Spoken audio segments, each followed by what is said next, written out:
That's where most of the cost in a project or overspend will come.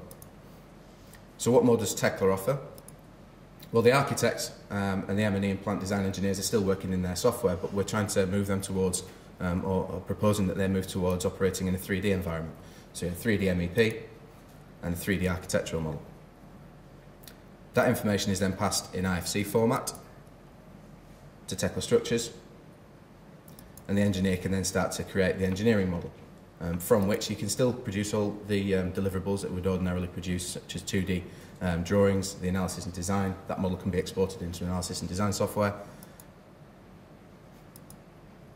and that they can still have the back and forth with the 3D, because using IFC we can pass IFC information back back upstream, should I say, and it's providing more accurate data. But eventually that model, the engineering model, can then be passed on for detailing, be it the reinforcement in the precast, the steel connections and so on. All that can be done in Tekla structures. And that model is then, because it's the as-built structural model, will be what is taken to site and what is constructed at site.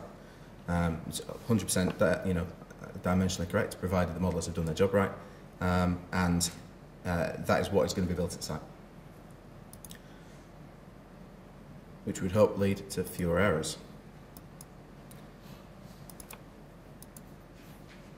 So that's really where Tekla sits. In the red box on the right hand side, it's from engineering on, and the blue half of the model is where typically existing BIM solutions will sit. So as you can see, there is either way, there is a bit of overlap in that central section, but there are also issues at either end where only one piece of software will do. So Tekla appreciates that we've got to be very open and integrate with those different softwares. But additionally to the detailing and engineering, Tekla also offer project status and planning tools. So we actually have a task manager inbuilt to the software, which you can link to the model, multi-material coordination between steel and precast. We have links, as I say, to the Trimble equipment for model-based layout information on site, clash prevention. Because you are introducing the specialist subcontractors into the process in the same software, they can actually start to identify areas where there might be improvements in the software and so on. We can also extract information in terms of reinforcement schedules and links to machinery instantly from the model. So this is a quote from one of our US retail clients, just the difference as we see it between clash detection and clash prevention. Clash detection doesn't impress me. It's like trying to get me excited about somebody doing less of a bad job.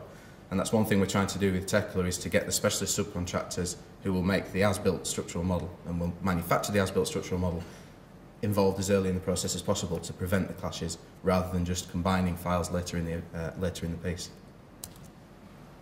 So as a case study of Tekla being used on a project, there's some details here. I won't go into too much detail. There's actually a white paper called Interrupting the Supply Chain on our website, which you can read in full about exactly how the process worked. But essentially it was trying to get as many of the project parties working in the Tekla model as possible. And by involving them in the coordination phase and the design phase, the subcontractors were able to improve and streamline the downstream processes, which had some pretty major cost benefits. As you can see here, so the cast-in-place concrete fabricator saved the owner $113,000 just by being able to fully coordinate the RC element of the building. There were no RFIs. Construction schedule reduced by 2 weeks as it stands. There's been a couple of months since this was put together. 30–40% reduction in detailing hours, and so on and so forth. So the total cost savings are estimated at $600,000 in 10 weeks. As I say, there is more information on that on the Tekla website. So in terms of how Tekla is seeking to take BIM to the construction site and beyond, I've already mentioned a few things. But at the very least, you're getting a 3D model of the structure rather than huge plan and elevation drawings with highlighter and pen all over them. Tekla has functionality for site planning, so you can bring in 3D model reference objects, should I say, of cranes, plan lifting radiuses and so on, right down to portaloos and trucks, cranes, anything, cones, egress, access in and out of the site, etc.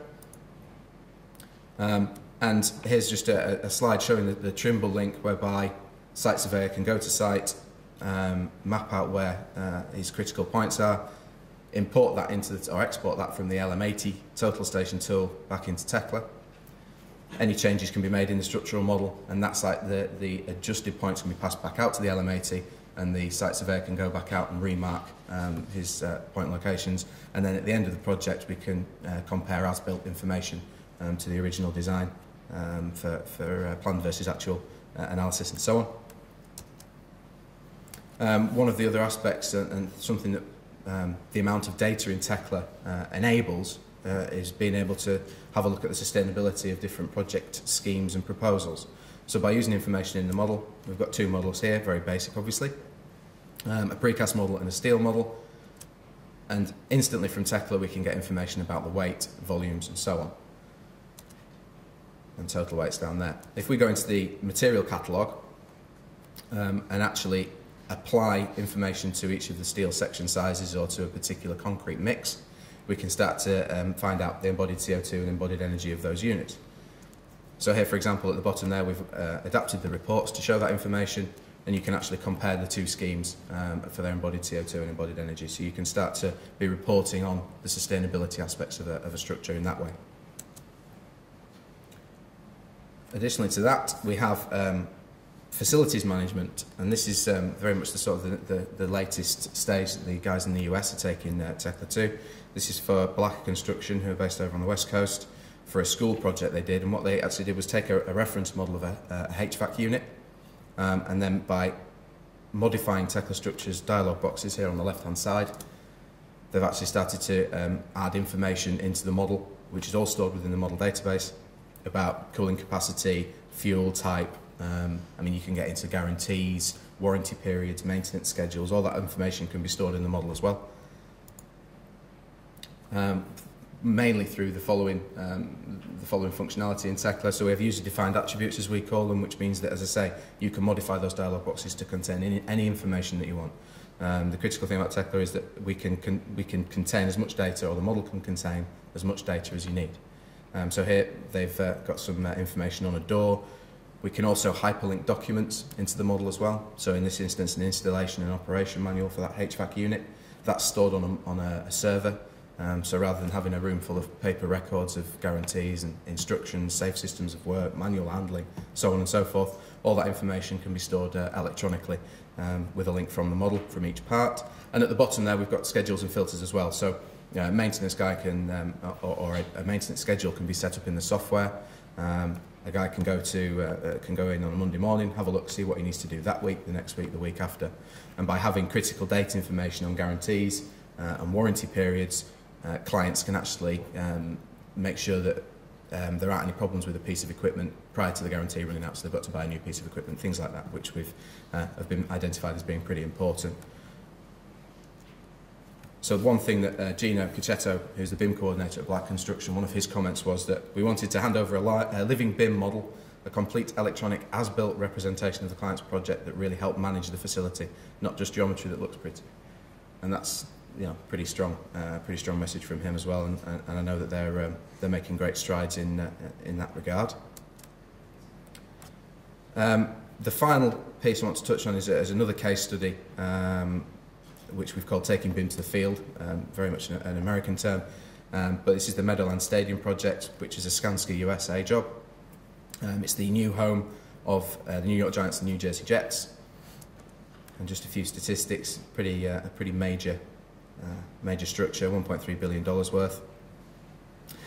But the problem they had at site was that all the existing car parking had to be used for existing games at the current stadium.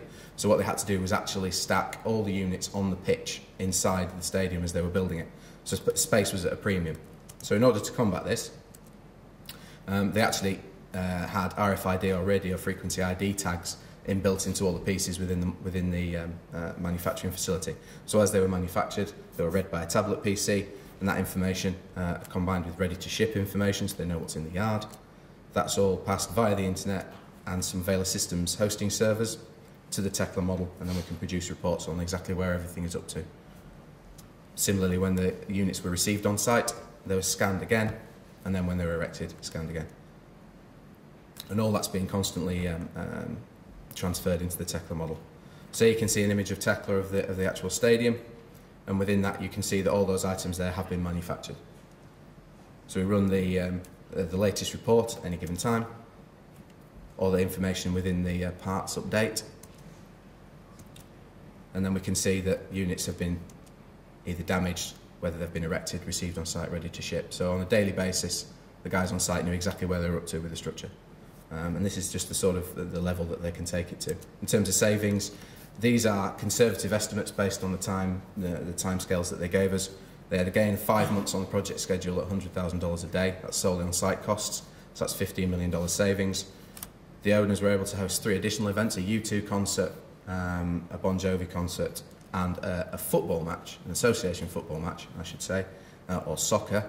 Whether they got 80,000 attendees at that is an entirely different thing altogether, but as a conservative estimate, we're saying about $24 million additional revenue from events they were able to hold because of the early finish. They were able to extensively test the the audio-visual systems, no penalties from the NFL for late opening. And also, one thing that they really majored on was the health and safety and risk reduction benefits of 5 months of site work that never actually happened, which was of great benefit to them. So in summary, for my part of the presentation, efficient communication between project parties and a fluent transfer of building information equals an integrated workflow, which leads ultimately to efficient and accurate project delivery, and that's something that obviously everyone in the construction industry wants to aspire towards. So that is my part of the presentation done. We can either take questions now, or I can wait until Steve does his live software demonstration.